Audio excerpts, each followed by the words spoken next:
I have on the line a man I have admired for 206 years. That's how I feel.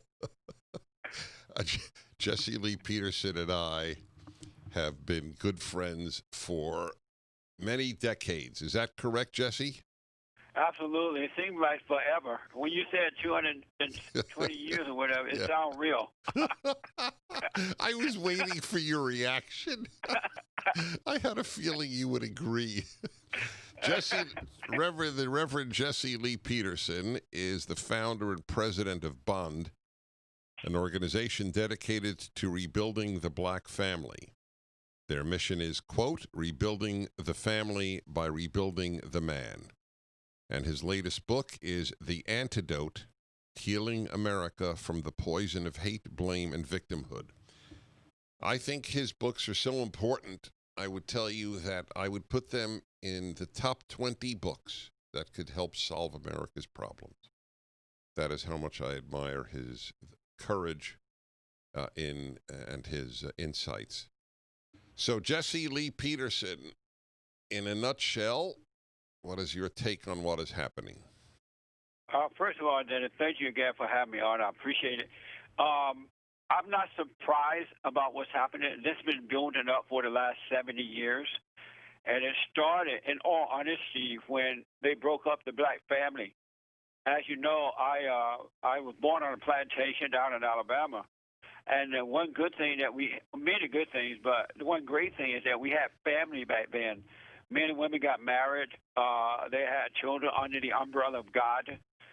They believed in God. The grandparents were around. We were taught to work from day one.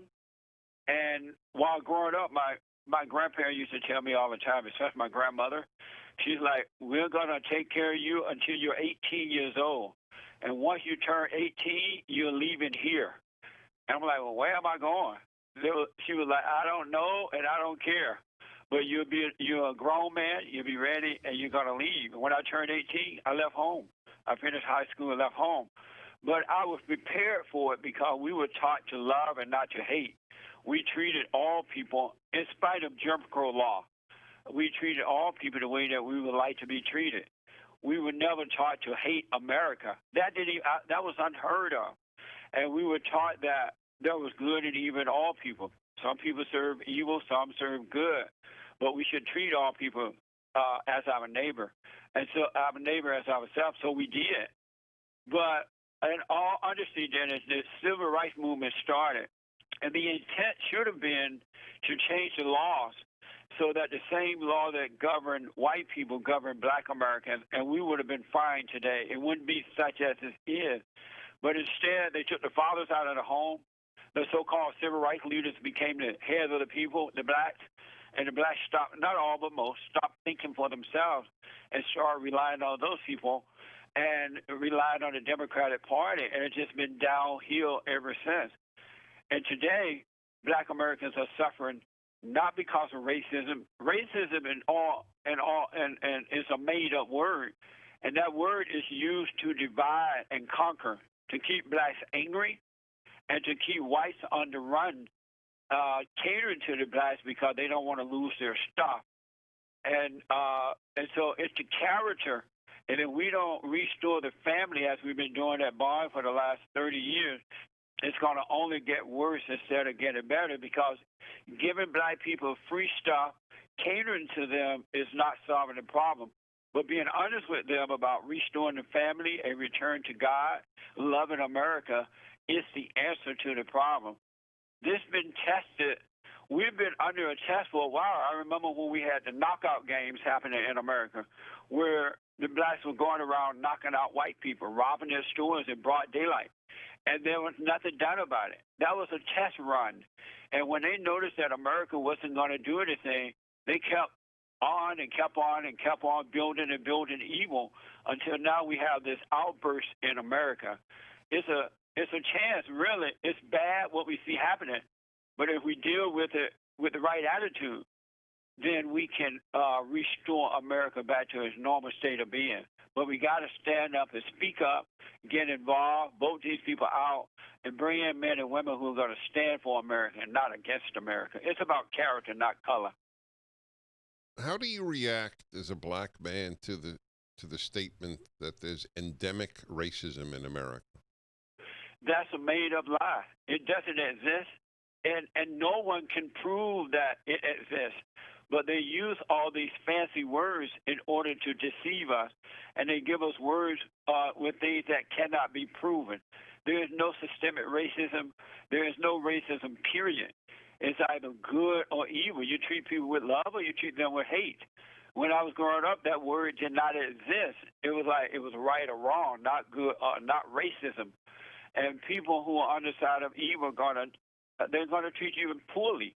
But that's just something they have to deal with. It doesn't mean that it's racism. And so this whole idea about systemic racism, sexism, homophobiaism, Islamophobism, deadbeat dadism, Allah Akbarism, anti-Semitism, those are just made up words. It's either right or wrong, good or evil. You're either of character or you're not. And that's what white America needs to wake up and realize and start speaking the truth about. Otherwise, they're going to do more than just bend knees and lick boots and clean feet. That's not going to solve the problem at all. It's just bringing out the worst in the blacks rather than the good. How do you restore the black family? Well, the one thing that we've been doing at Bond for the last 30 years, we have men's forums every first Thursday night and ladies forums every third Thursday night and Sunday morning meetings every Sunday at 11 a.m. What we're doing is showing them how to overcome the anger. They have to forgive their parents for failing them, not teaching them to work, not living in the right way and being good examples. And once they forgive, God forgive them and take that anger away from them so that they can see. Because anyone who has anger is living in the darkness and cannot see. But when these guys and ladies too overcome that anger, it's amazing how their lives start to change. And they see that it's not the person color, it's not the physical person, him or herself, it's the heart. If the heart is not right, then they're going to give you a rough time and have a rough time in their own lives. And we have an entrepreneur academy when we start to teach these men how to start their own businesses, how to find jobs, and all that good thing. And it's just been amazing what is happening. And the organization now, Dennis, is worldwide. We work with men and women around the world, everybody and their mama of all races. And they see that it does start in the home. They have to forgive so that God can forgive them, and then they can see the right way to go and treat people in the right way. The organization, folks, is Bond, BOND. What is your take on police? I think I have much respect, and I love police departments. I love the police around the world. They put their lives on the line every day to protect the innocent away from the criminals. And what they're trying to do to the police department today is unheard of. I pray to God that this is one thing that most Americans would stand up and say, no, this would not happen. Just imagine they're talking about taking the guns away from the cops, but yet the gang members in the inner cities around the country, and I'm very familiar with them, are loaded with all kinds of weapons. Who's going to protect the innocent? Innocent blacks are already having hard enough time in their own homes from the gang members. They can't even sit in the front room in many cases at night.